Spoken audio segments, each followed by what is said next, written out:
The vast hall of the Celian Star Court shimmered with pale golden light from floating crystalline lanterns suspended by silent gravity fields.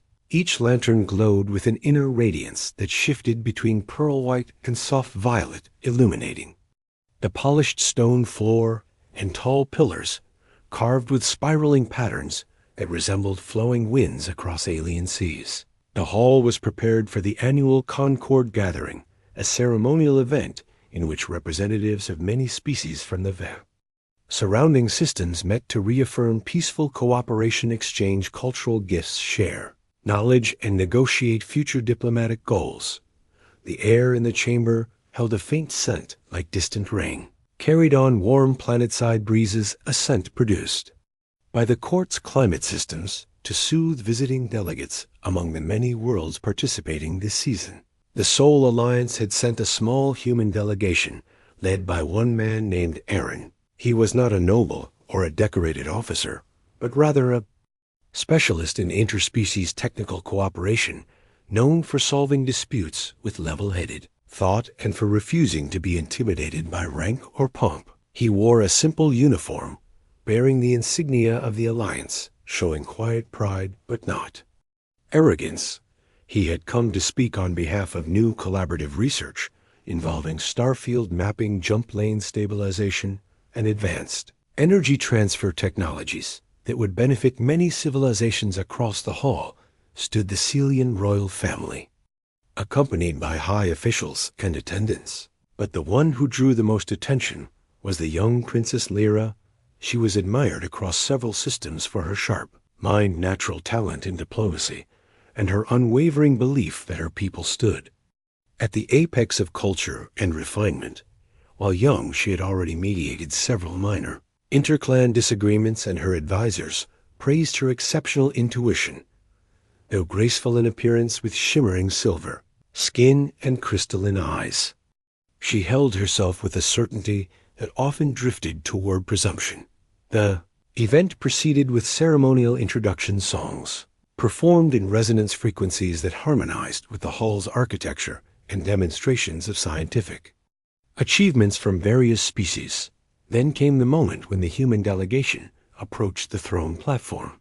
Aaron stepped forward holding a slim crystal case containing a refined micro-field projector. This device created hyper-detailed three-dimensional representations of stellar anomalies capable of visualizing gravitational currents invisible to ordinary sensors. It had taken human engineers years to perfect, and it was offered as a gesture meant to accelerate joint exploration efforts across Celian territory and beyond. As Aaron presented the device, he spoke with calm confidence. His voice carried clearly in the hall as he described the projector's purpose, construction, and potential. He emphasized that the Alliance wished for equal partnership and mutual respect with all neighboring civilizations, and that the gift symbolized that goal. The court murmured with interest, for the device offered something innovative even by Celian standards. The princess listened, but her expression shifted from curiosity to restrained skepticism. She stepped down from the platform, approached the human delegate, and examined the crystal case. Her crystalline eyes reflected the device's faint internal glow, but her demeanor held a thin edge of superiority. After a moment, she addressed him in a tone that suggested polite courtesy, yet bruised with subtle condescension. She questioned why a species with comparatively recent arrival on the galactic stage believed it could contribute meaningfully to higher civilizations.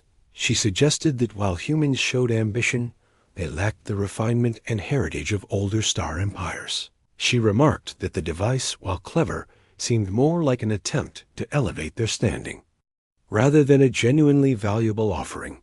Her words echoed through the hall, carried by the acoustics, so that every representative could hear. Quiet shift settled over the chamber. Light from the lanterns softened, as if even the room itself sensed discomfort. Delegates exchanged glances. Several Celian officials subtly tightened their posture. The human delegation stiffened, though Aaron's expression remained still and unreadable, Many expected him to defend his species or match the princess's tone with pointed clarity, yet he simply closed the crystal case, lifted it with steady hands, and bowed his head. Politely, he said that cooperation required humility from all sides, that respect could not be demanded, only given and earned. He explained that no species grew alone, and that histories, no matter how ancient, could falter if they dismissed the worth of others. He finished by stating that if the gift was unappreciated, then it should not burden the court or impose any obligation. He then turned and walked away with composed steps toward the exit of the hall. The silence that followed weighed heavily upon everyone present. The princess blinked, startled by the unexpected response. She had anticipated retaliation, defensiveness, or desperate reassurance, but instead she received quiet dignity, embodied in his decision to withdraw. The hall's murmuring resumed, but now in a different tone. Delegates whispered about the human's restraint and self-respect. Some nodded at his stance, understanding that true strength did not require embellishment or force. Aaron left the hall and entered the diplomatic gardens, where flowering vines glowed with soft emerald radiance under floating luminescent spheres. The atmosphere outside was cooler, carrying a crisp fragrance reminiscent of mountain streams. He walked along a path paved with translucent stone, each step causing faint blue ripples to pulse outward like quiet waves. He was not angry, but thoughtful, weighing what had been said and wondering how humanity should navigate relationships with older powers that still clung to hierarchical thinking. Inside the hall, the court struggled with the implications of the moment. The Celian king remained silent, though his gaze turned toward his daughter with clear concern. A senior advisor leaned toward the princess, speaking in a hushed tone, reminding her that diplomacy did not reward pride, that cooperation thrived on mutual esteem, not belittlement. The princess stood still, absorbing his words. Her crystalline eyes dimmed slightly as she processed the embarrassment of publicly insulting a representative who offered genuine goodwill. The gathering continued, but the atmosphere had shifted. Delegates spoke more cautiously, and many cast wary glances toward the throne. The projector device's absence seemed symbolic, a missed opportunity created by the princess's misstep. Eventually, the Celian king ended the session early, citing the need for private counsel. Later that evening, the princess retreated to her private chamber, a spacious room filled with soft light from suspended prisms and decorated with fabrics woven from fibers that shimmered like starlight outside. She paced in slow circles, recalling every detail of the moment, her assumptions, her tone, the calm response she received, and the collective silence that followed. For the first time in her diplomatic life, she questioned her understanding of authority, respect, and the meaning of leadership. She summoned an advisor and requested a full briefing on human history, achievements, and contributions across various regions. The advisor complied, showing her records on human exploration, resilience, scientific innovation, and diplomatic conduct. She listened without interruption and realized that her earlier perception had been incomplete, shaped by outdated prejudices held by some Celian scholars. According to the data, humans advanced rapidly, not by lineage, but by adaptability, perseverance, and willingness to collaborate. Their value came not from age, but from action. A quiet resolve formed within her.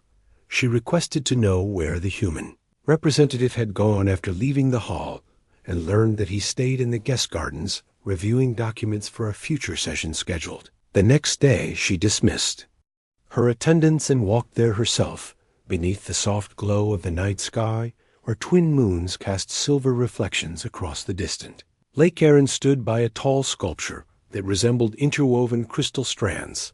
He reviewed data on a small handheld device, its pale light illuminating his calm expression. When he noticed her approach, he placed the device aside and bowed politely, maintaining the same respectful composure as before. The princess began speaking with measured sincerity. She admitted that her earlier remarks were misguided, shaped by ignorance rather than insight. She stated that leadership demanded more than inherited rank, and that she had failed to demonstrate the humility required for true diplomacy. She asked if the human would consider reopening dialogue, and if the gift could still serve its intended purpose of advancing cooperation between their peoples. Aaron listened carefully. He did not rush to respond. Instead, he considered her words, weighing sincerity against protocol. He replied that respect must be mutual and consistent, not performative. He explained that trust rebuilt itself slowly, but that forgiveness was possible when both sides acted with genuine intent. He added that humanity preferred partnership based on shared progress, where all contributed meaningfully, regardless of heritage, duration, or perceived status. Princes accepted this without defensiveness. She asked if he believed cooperation between their civilizations still held promise. He answered that potential always remained where understanding grew, and that new paths opened when old assumptions were set aside. She nodded and requested that he return to the hall the next morning so they could present a unified message of reconciliation to the assembly. He agreed. The following day, the Celian Star court gathered once more, but this time the atmosphere carried a sense of anticipation. The princess stepped forward before any ceremonial songs began and addressed the assembly directly. She spoke of humility, cooperation, and the recognition that every species contributed a unique strength. She acknowledged that her previous assumptions had limited her view and apologized publicly for her words, emphasizing that her people valued harmony, not division. Then she motioned toward the human representative. Aaron stepped forward carrying the crystal case and opened it for all to see. He explained the device, once more describing its ability to reveal hidden pathways and stabilize difficult jump regions. This time the assembly listened with genuine interest. The Celian king signaled approval, and the hall erupted with warm resonance tones used by the four Celians to express gratitude and respect together. The princess and the human demonstrated the projector. The device cast a three-dimensional starfield above the hall, revealing swirling gravitational patterns, glowing in shifting colors. Delegates watched in awe as the visualized currents moved like flowing rivers of light across the image. It became clear that the device was not merely a gift, but a powerful tool that could reshape exploration across the sector. The princess turned to the assembly and declared that her people would pursue full cooperation with the human alliance. She emphasized that partnership strengthened all civilizations, and that wisdom required embracing new allies with open perspective. Delegates from other species expressed support, leading to a collective resolution to establish new research councils, shared navigation programs, and joint expeditions into uncharted regions. After the gathering concluded, the princess approached Aaron privately in a quieter corridor outside the hall. Sunlight filtered through crystalline windows, casting prismatic rays across the floor. She thanked him for the patience he had shown, for the dignity with which he handled offense, and for the clarity he brought to their future alliance. He replied that understanding grew when people chose to listen as well as speak, and that he appreciated her willingness to reassess old views. From that day forward, the relationship between the Celians and humans flourished. Their joint expeditions opened stable routes through previously hazardous jump corridors, expanding access to distant systems once thought unreachable. Scientific councils formed with teams from multiple species, sharing knowledge openly. The projector device became a foundation for improved navigation, techniques adopted by numerous civilizations across the region.